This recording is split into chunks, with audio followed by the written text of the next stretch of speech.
tsara sika jiaby. Akory laly, akory le, akory sa, akory ranandria, miarahaba tompo. Ny momba ny olona mitondra antsika eto Madagasikara amin'izao fitondrana fanavaozana izao no ho fakafakaitsika kely androany. Hatreto aloha dia mbola tsy nisy fanambarana amin'ny fomba ofisialy nataon'ny mpitondra ny fitondrana fanavaozana ity, ny sorodalana sy ny tondrozotra ho ataony hatongavana amin'ilay fifidianana mangarahara hazahoana sy halalana izay ho filoham-pirenena vaovao hitantana ny Madagasikara indray amin'ny fomba demokratika. Efa hiditra 9 volana ry zareo no teo ary efa governemanta faharoa no mitondra antsika ankehitriny. Hatrizay nahafiloha ny fitondrana fanavaozana an'Andriamatoa Mikael Randrianirina izay dia faharoa ho iaho ny governemanta sy ny prime ministre mitondra antsika. Zany hoe mbola tsy fantatra mihitsy raha oviana no daty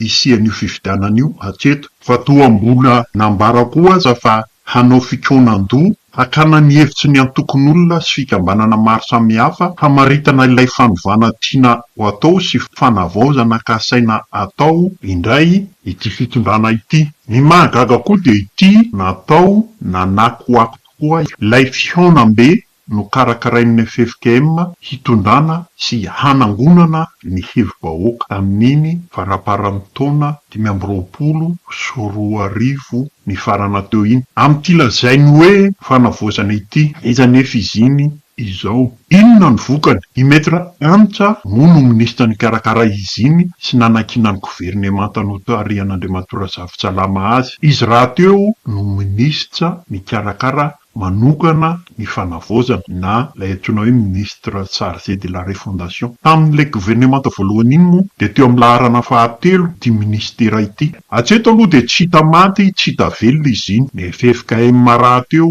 nanakombombavy. Fantatra koa hoe inona ny fepetra noraisina avy tao sy nivoaka tao. Zany hoe ny volana fafy tao izay volam-bahoaka ihany koa dia verivery momboka to iny fikonan-doha iny. Dia izao indray dia hoe hanao fikonan-doham-pirenena vaovao indray sy araky ny nambaran'ny filoha kolonely Mikael. Dia asa iza indray no ikarakara azy ary vola avy no ampiasaina amin'io. Tsolona aloha fa dia tsy fantatra hoe hoaiza ary inona no tandrina andehanan'ity Madagasikara ity hatreto. Ry zareo mpitondra ao an-daparahateo efa mihevitra mihitsy fa mpitondra voafidim-bahoaka ry zareo ao. Ireto minisitra moa dia tena mino mihitsy fa ara-dalàna ry zareo toy ny hoe ny vahoaka no nametraka azy teo. Ka dia samy manapa-kevitra eto sy eroa. Ohatra amin'izany nanesorana sy nanovana ny anaran'ilay foto-drafitr'asa natsangan'Andriamatoa Rajoelina tao Toamasina dia ny miami izany. Vata vao nitsangana ilay governemanta faharoa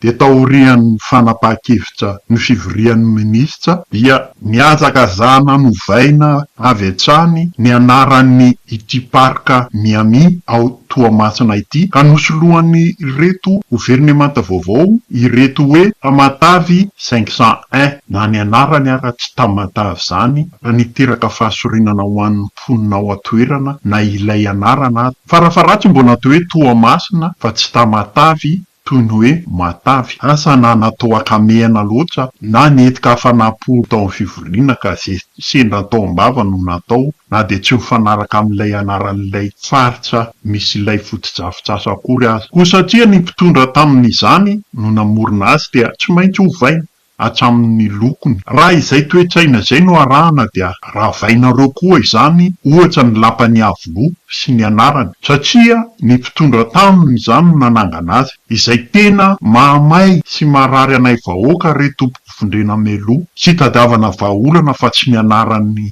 foto-drafitr'asa izay natsangan'ny mpitondra teo aloha. Asa tokoa izay angamba no nanaovan'ny filoha Mikael ilay detektera hisivanana anareo minisitra tao hita miariary ny vokany amin'izao. Tena naomby tokoa ity detektera ity. De efa mirangarangany koa ny an'ny ministry ny tanora sy ny fanatanjahantena fa dia hisy fikonan-doham-pirenena momba ny tanora koa atao ny 14 avrily 2024 izao. Izay ho karakarain'io ministera io mbola ho volavolaniana ihany koa izay. Avy eo anefa dia andravina toy ny an'ny FFKM koa ny fehi-kevitra ivoaka avy ao. Ankoatr'izay dia io fa tsy takona fenina koa ny fitondrana amin'ny tanila ataon'ny filohan'ny fanavozana amin'ny vady. Hitantsika tsara ny nahazo ny faritra Atsinanana tamin'ny fandalovan'ny siklônina Gezany iny nandalo tany Andriamatoa filohan'ny fanavozana amin'ny vady, nanome fanampiana sy nijery ny fahavoazan'ny mponina. Izay aloha dia tsy azo lavina fa tantara indray miseho fotsiny, tsy nisy toyany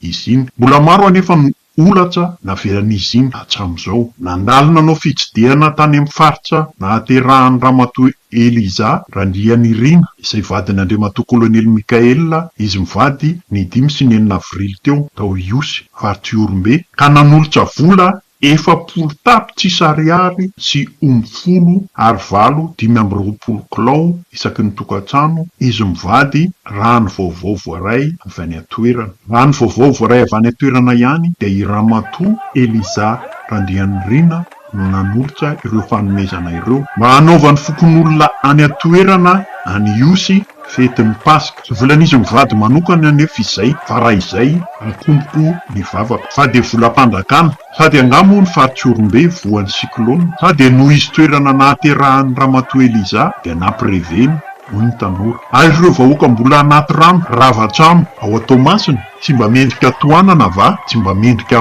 omena omby va, sa hoe efa ampy ilay nomena iny. Raha tena mpitondra hitondra fanovana sy fanavozana marina dia tsy hanao ny toy ireny, tsy lasa misy zanak'ala hafa. Ankehitriny moa dia tsy fantatra hoe iza ihany koa no tena Prime Ministre, iza no filohan'ny anten'ny miera-pirenena, fa toa takona tanteraka ilay anjara-draikitsy ny Premier Ministre ankehitriny. Tsy hay tokoa na anampina maso fa isaky ny voaka ny filohan'ny PRRM Mikaela dia eo foana Andriamatoa sy teny. Marina fa filohan'ny androm-pandrakana izy, saingy misalovana any andraikitsy ny Prime Ministre kosa. Nahoana anga hoy nareo? Porofo fotsiny iny fitsidihana nataon'ny filohan'ny fanavozana tany Fianaratsoa iny. Nanaraka azy tany moa Andriamatoa sy teny ary dia feno azy mirahalahy ny hainao manjery sy ny sehatra. Nandray fitenenana lavabe koa Andriamatoa sy teny ary nanazava tamin'ireo mpianatra ho infirmier na infirmiera na ireo mpitsabo-panampy, aide-soignante na aide-soignant, fa apiditra mpiasa-pandrakana tsy ho ela avy amin'izy ireo ny mpifandrakana. Ole retsy azala fangamo ny solombavam-bahoaka indray no manapaka sy mahalala izany. Aiza Andriamatoa Mamitina Rajonarsona, Premier Ministre, takony sy teny tanteraka ny toerany. Ny fanambarana ataony amin'io saika isan'andro raha tsy ao amin'ny zotra sosialy Facebook dia amin'ny haino aman-jery. Ka asa azovo no tena Prime Ministre izy teny ve say Mamitina. Samiro lahy ho lava velo ahita titohy veloma vetivety indray toko. Ya miarahaba antsika vahoaka malagasy rehetra ny tenako manao video fohy momba ny fatapahan-jiro tany Tsirabe sy fatapahan-jiro tany Dego. Izahay solombavam-bahoaka moa dia mitondra tatitra foana any amin'ny exécutif sady manara-maso any reny sosialim-bahoaka reny.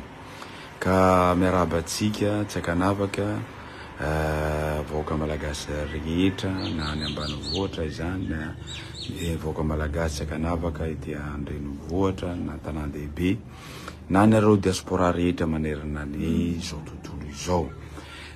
Momba ny fatapahan-jiro tao Tsirabe tompoko dia efa niantso ny tompona andraikitra izay ary niresaka hatramin'ny Prime Ministre hatramin'ny filoham-pirenena dia mino aho fa manomboka miveriny satria ny anton'io fatapahan-jiro io dia nisy poto izay mitondra niny herinaratra iny ny anjera ka fefa niverina 50% zao ary androany tokony hiverina tanteraka na rapitso farafahatarany araka ny tatitra azonaika. Dia izay ambarako amintsika vahoaka malagasy rehetra indrindra fa itsika ao Tsirabe, tsika ao Tsirabe izay mono ao Tsirabe fa manao ny aintso zavatra ny ministre ny énergie izay mamahany olana io izay nahazo vaiko avy any amin'ny filoham-pirenena filohan'ny fanavozana sy ny Prime Ministre.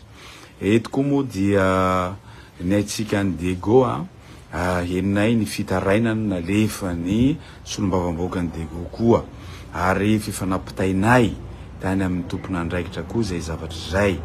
Ka izay novako video tsotsotra atao trano moa zany hoe mba hitenenako amitsika tsiraray avy any Diego fa tokony tsy ho elatsony fa vaovao tanteraka le izy fa manomboka lasa ny groupe vaovao raha tsy diso aho zay mananikanika amin'ny 7 mégawatt anampina an'le groupe ao Diego fefa miasa ao ka inoko koa fefa mamany zay olana zay taty moa nisy problema kely faritra maromaro fefa réglé koa iny zavatra iny satria nohony tsy fisiny gouvernement teo aloha de nisy fahatarana kely resaka paiement fefa réglé zay zavatra zay ka adidinay ary didina lampandorenana izay moa manao tatitra aminareo vahoaka foana mba isy mangarahara eo amin'ny fitantanana an'ity firenena ity ary izay solombavambahoaka de mijoro atsany mana tsy vitanao hoe manara-maso fa manao tatitra ary mitondra ny etaeta potsika vahoaka malagasy ka dia zao maraina zao natadidy an'le izy ty vidéo ataoko ty mba anvoako tatitra manokana ho antsika vahoaka malagasy indrindra fa isika ao Tsirabe sy vahoaka any Diego zay tena nisy délestage niany raha moa fefa mandeha niany asa ao Tomasina vokatry ny rivodo zay fa marena tanteraka ny herinaratra ao Tomasika de sotra betraka tompoko sambo tain'Andriamanitra isika rehetra makasitraka tompoko zahay moa influenceur eto Madagasikara